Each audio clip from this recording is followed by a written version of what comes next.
Seterusnya kita ke Bumi Kenyalang. Antara fokus dari Sarawak, Jabatan Kesihatan Negeri tingkatkan kesiapsiagaan perkhidmatan kesihatan hadapi kemungkinan peningkatan COVID-19.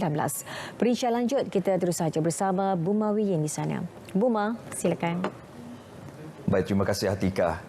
Jabatan Kesihatan Negeri Sarawak JKNS komited meningkatkan kesiapsiagaan perkhidmatan kesihatan bagi menghadapi sebarang kemungkinan peningkatan kes COVID-19.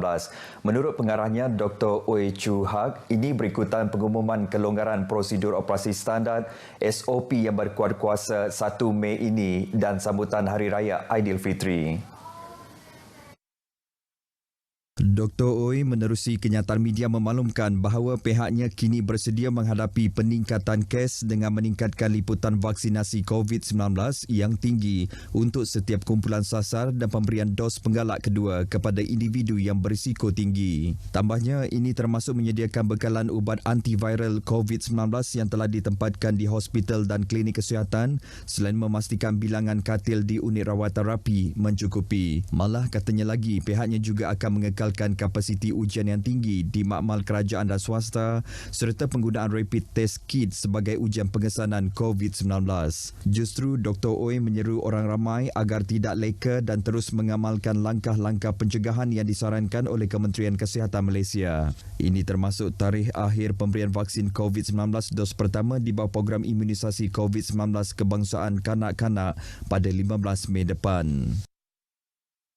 Royal Brunei Airlines akan menyambung semula penerbangan dari Bandar Seri Begawan ke Kuching bermula 1 Mei ini. Menteri Pengangkutan Datuk Seri Lee Kim Shin berkata, syarikat itu dijadual akan melakukan penerbangan 2 kali seminggu ke Kuching, iaitu pada Khamis dan Ahad. Datuk Seri Lee berkata sebelum pandemik COVID-19, syarikat penerbangan itu melakukan penerbangan setiap hari dari Bandar Seri Begawan ke Kuching. Katanya syarikat itu akan melakukan penerbangan mengikut prosedur baharu seperti yang ditetapkan oleh Kementerian Kesihatan yang juga telah dipersetujui oleh Majlis Mesyuarat Kerajaan Negeri. Menerusi kenyataan medianya, Datuk Seri Lee turut berkata, dengan pembukaan semula sempadan antarabangsa, semua penumpang dan pengembara yang tiba dari negara berkenaan diingatkan untuk terus mematuhi prosedur operasi standard yang ditetapkan oleh Majlis Keselamatan Negara, Kementerian Kesihatan dan Jawatankuasa Pengurusan Bencana Negeri untuk membendung penularan wabak COVID-19 di Sarawak. Beliau juga yakin inisiatif tersebut akan menjadi permulaan kepada hubungan yang lebih kukuh antara Brunei Darussalam dan Sarawak sekaligus meningkatkan ketersambungan udara untuk aktiviti perniagaan, pelaburan dan pelancongan yang hebat di wilayah BIM Iaga dan Sarawak. Polis Limbang akan menjalankan pemantauan keselamatan operasi pengangkutan sungai bersempena Hari Raya Aidilfitri. Ketua Polis Daerah Limbang, Superintendent Parum Niot berkata, langkah itu penting bagi menjamin keselamatan pengguna yang menggunakan pengangkutan air pada musim perayaan ini.